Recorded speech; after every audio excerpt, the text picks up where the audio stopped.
সুপ্রিয় সপ্তম শ্রেণীর শিক্ষার্থীবৃন্দ, আশা করছি সবাই ভালো রয়েছে। তো বার্ষিক পরীক্ষা সাজেশন 2024 বিষয় শিল্প ও সংস্কৃতি, শ্রেণী সপ্তম, ক বিভাগ, এক কথায় প্রকাশ।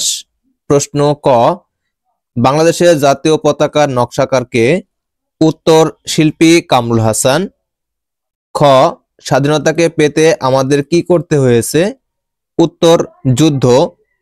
গ, মুক্তিযোদ্ধাদের প্রতি কি জানাতে চলো নকশা হই করব?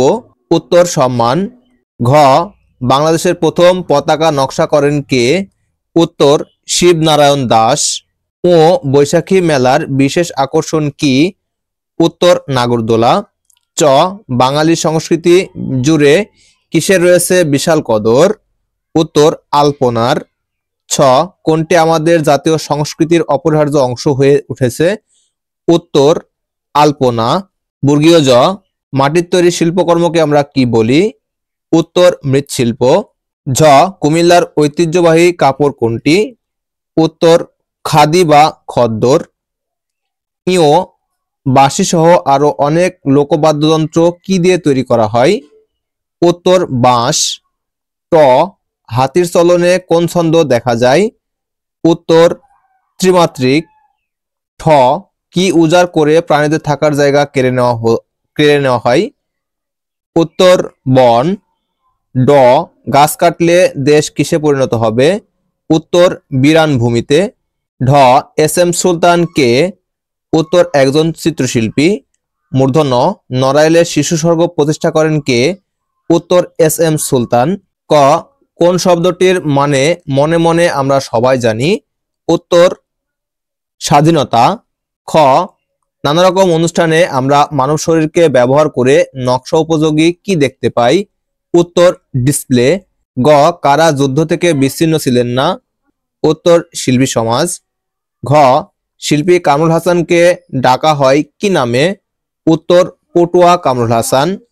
ও, সময়ের আবর্তনে বছর ঘুরে কি আসে? উত্তর, বাংলা নতুন বছর। চ, এসো হে বৈশাখী এসো এসো গানটির রচয়িতা কে?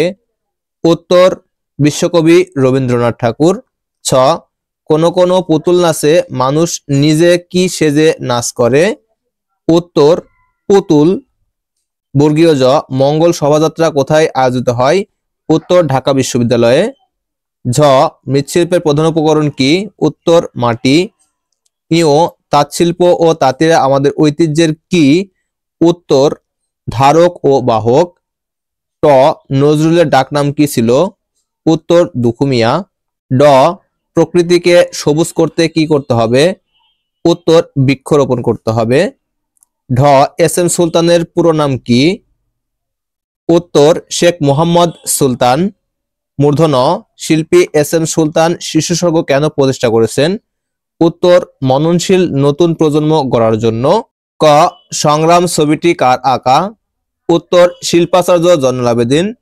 খ, বঙ্গবন্ধুর ভাষণে সারা বাংলার মানুষ যে স্বপ্ন দেখা শুরু করে তার নাম কি? উত্তর, স্বাধীনতা আর মুক্তি। গ, চলো নকশা হই কি ব্যবহার করে করব? উত্তর, নিজেদের শরীর। ঘ, কামরুল হাসান প্রণীত জাতীয় পতাকা সরকারিভাবে গৃহীত হয় কবে? উত্তর, 1972 সালের 17 জানুয়ারি। ও, বৈশাখী মেলায় কি পরিবেশন করা হয়? উত্তর, সাংস্কৃতিক অনুষ্ঠান। চ, পুতুল নাচে শিল্পীরা কিসের সাহায্যে পুতুলগুলো নাচায়? উত্তর, হাতের সাহায্যে। ছ, বিচিত্রা স্টুডিও বন্ধ হলে রবীন্দ্রনাথ ঠাকুর কষ্ট পেয়ে কাকে চিঠি লিখেছেন? উত্তর, নিজের কন্যা মীরা দেবীকে। বর্গীয় জ, নকশার প্যাটার্নগুলো কি কি? উত্তর, জ্যামিতিক প্যাটার্ন ও প্রাকৃতিক প্যাটার্ন। ঝ, মৃৎশিল্প আমাদের কিসের অংশ? উত্তর, ঐতিহ্যের। ইও, কাজ করার ভঙ্গিগুলোকে আমরা কি বলি? উত্তর, শ্রমভঙ্গি। দাদরা তালে চতুর্থ মাত্রায় ফাঁকা রাখাকে কি বলে? উত্তর, ফাঁক বলে। ঠ, কারা নদী দূষিত করেছে? উত্তর, মানুষ। ড, কি থেকে অক্সিজেন পাওয়া যায়? উত্তর, গাছ। ঢ, রাসায়নিক পদ্ধতিতে ব্যবহৃত জিনিস পুনরায় ব্যবহার করাকে কি বলে? উত্তর, রিসাইক্লিং বা পুনর্ব্যবহার। মূর্ধন্য, এস এম সুলতানের চিত্রকর্মে কারা মুখ্য হয়ে উঠেছে? উত্তর কৃষকেরা। গ বাংলাদেশের জাতীয় প্রতীকের কেন্দ্রে কি রয়েছে? উত্তর একটি শাপলা ফুল। ঘ মুক্তিযুদ্ধে শিল্পীদের হাতিয়ার কি ছিল? উত্তর রং তুলি। চ আমাদের দেশের ক্ষুদ্র নিগোষ্ঠী দুটি উৎসবের নাম লেখো। উত্তর বৈশাখী ও বিজু। ঝ মৃৎশিল্পে কোন মাটির প্রয়োজন হয়? উত্তর এঁটেল মাটি। ট ঢাকা মিরপুরের ঐতিহ্যবাহী কাপড় কোনটি? উত্তর বেনারসি। ঠ দাদরা তালে প্রথম মাত্রায় তালি দেওয়াকে কি বলে? উত্তর সোম। ঢ এস এম সুলতানের জন্ম কোথায়? উত্তর নড়াইল জেলার মাসিমদিয়া গ্রামে। ঢ বাংলার ঐতিহ্যবাহী লোকশিল্প কোনটি? উত্তর পুতুল নাচ। মূর্ধন্য মাটির তৈরি শিল্পকর্মকে আমরা কি বলি? উত্তর মৃৎশিল্প। খ দানবরূপী ইয়াহিয়া খানের মুখবয়ব কে এঁকেছিলেন? উত্তর শিল্পী কামরুল হাসান। বর্গীয় জ লোকনাট্যের একটি প্রাচীন মাধ্যমের নাম লেখো। পুতুল নাচ। ঝ সিরাজগঞ্জের ঐতিহ্যবাহী কাপড় কোনটি? লুঙ্গি ও গামছা। ড কত সালে রবীন্দ্রনাথ ঠাকুর বিচিত্রা স্টুডিও প্রতিষ্ঠা করেছিলেন?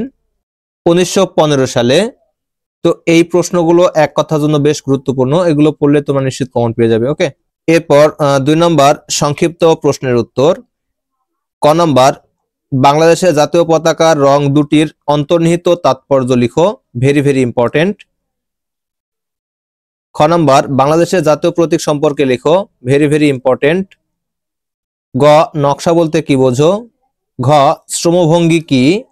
ক স্বাধীনতা যুদ্ধে চিত্রশিল্পীদের ভূমিকা লেখো। Very very important. আলপনা কি? শিল্প কাকে বলে? প্রাণ ও প্রকৃতি সম্পর্কে সংক্ষেপে আলোচনা করো।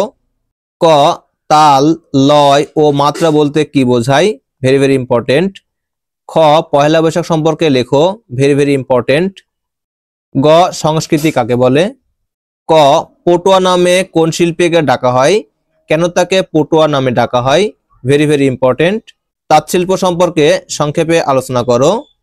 ঘ বাংলাদেশের মৃৎশিল্প সম্পর্কে সংক্ষেপে আলোচনা করো। মৃৎশিল্প ভেরি ভেরি ইম্পর্টেন্ট। ও রিসাইক্লিং বলতে কি বোঝায়? এরপর 3 নম্বরে ছবি দেখে লেখো, অর্থাৎ একটি আর্ট দেওয়া থাকবে, এই আর্টের উপর ভিত্তি করে লিখতে হবে। এখানে গুরুত্বপূর্ণ রয়েছে এই যে এখানে দেখতে পাচ্ছ একটি নাগরদোলা, এই নাগরদোলা এবং কিছু মানুষ এ সম্পর্কে লেখা, এটা বেশ গুরুত্বপূর্ণ, ভেরি ভেরি ইম্পর্টেন্ট। এরপরে কাজী নজরুল ইসলাম সম্পর্কিত যে তথ্যগুলো থাকবে এটা বেশ ইম্পর্টেন্ট বা ভেরি ভেরি ইম্পর্টেন্ট। আর এটা হচ্ছে শিল্পাচার্য জয়নুল আবেদিনের আঁকা ছবি, এটা ভেরি ভেরি ইম্পর্টেন্ট। তো এই 3টা করলেই আশা করছি তোমরা কমন পেয়ে যাবে। 4 নাম্বার রচনামূলক প্রশ্নের উত্তর। ক নাম্বার কার নেতৃত্বে বাংলাদেশের জাতীয় প্রতীকের নকশা করা হয়? জাতীয় প্রতীকের মর্মার্থ ব্যাখ্যা করো। Very very important. গ নাম্বার মৃৎশিল্পে কিভাবে মাটি প্রস্তুত করতে হয়? ঘ নাম্বার অপচয় রোধ ও পরিবেশ রক্ষায় কিছু পুনর্ব্যবহার বা রিসাইকেল করা যায় তার তালিকা তৈরি করো এবং ব্যবহার দেখাও। ক নাম্বার মুক্তিযুদ্ধে শিল্পী সমাজের অবদান বর্ণনা করো। Very very important. গ নাম্বার বিদ্রোহী কবি কাজী নজরুল ইসলামের সৃষ্টিকর্ম সম্পর্কে আলোচনা করো। Very very important. ঘ এস এম সুলতান তার ছবিতে কি কি কি কি বিষয় ফুটিয়ে তুলতে চেয়েছেন? Very very important. ঘ নাম্বার তোমার এলাকার পরিবেশ সম্পর্কে বিস্তারিত লেখো। খ নাম্বার আলপনা কি? বাঙালির সংস্কৃতিতে আলপনার গুরুত্ব বর্ণনা করো। তো এখানে যে সাজেশনটি দিয়েছি আশা করছি এখান থেকে তোমরা সম্পূর্ণ কমন পেয়ে যাবে। অবশ্যই প্রথম থেকে শেষ পর্যন্ত বই অথবা গাইড অনুসরণ করে পড়ে নেবে। তো ভিডিওটি প্রথম থেকে শেষ পর্যন্ত দেখার জন্য অসংখ্য ধন্যবাদ। Thanks for watching this video. Thank you.